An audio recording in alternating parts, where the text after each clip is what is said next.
ऐसन हित ना भाई ऐसन दुश्मन। भाई से कोनो भेद छिपावल नहीं जाला, मेहरारू से कोनो भेद बतावल नहीं जाला। बेटी कितना हो विद्वान हो घरे घरे घुमई बात दिक्कत है। बेटा बेटा तो जवन है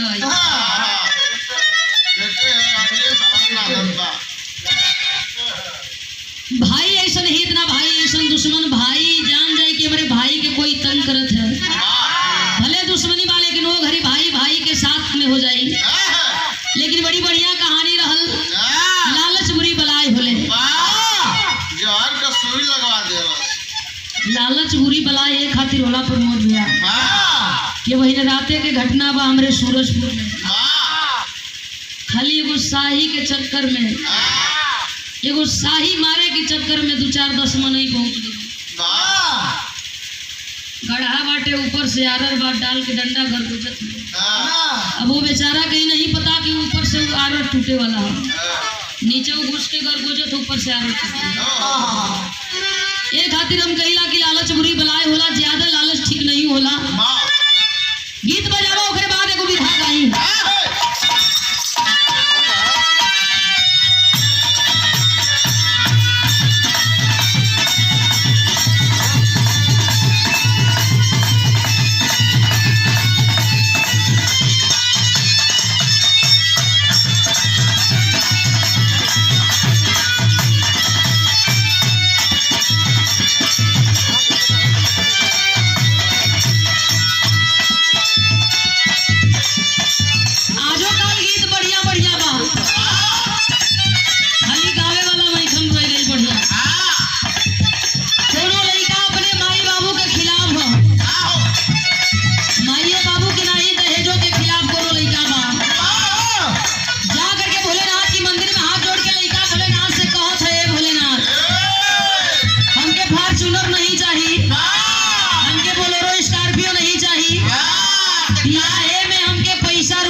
संस्कारी मेहरारू चाहिए, जीवन मेहरारू पा करके हम अपने के खुश नसीब इंसान समझ सके, जीवन मेहरारू हमारे माई बाबू का सेवा कर सके,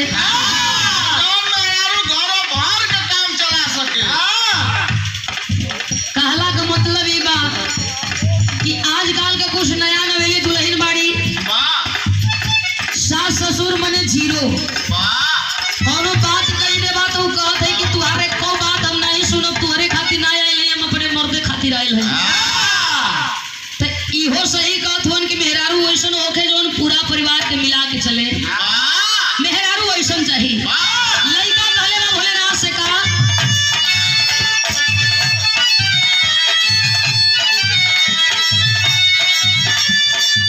इहे बात कहे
सही कहत हुआ।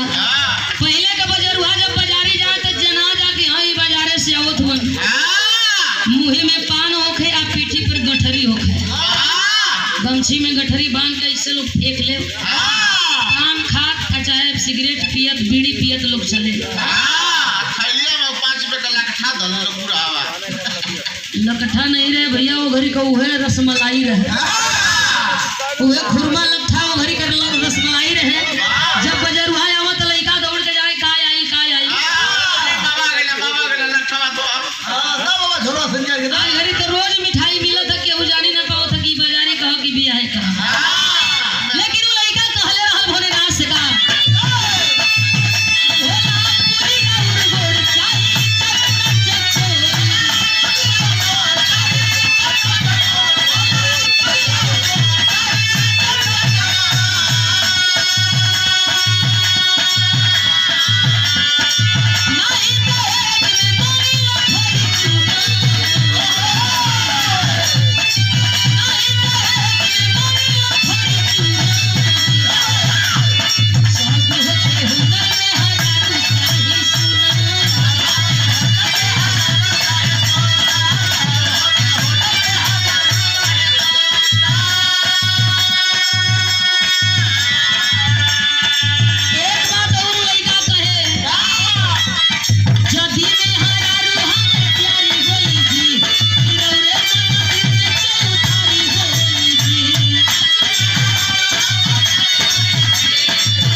पहले घड़ी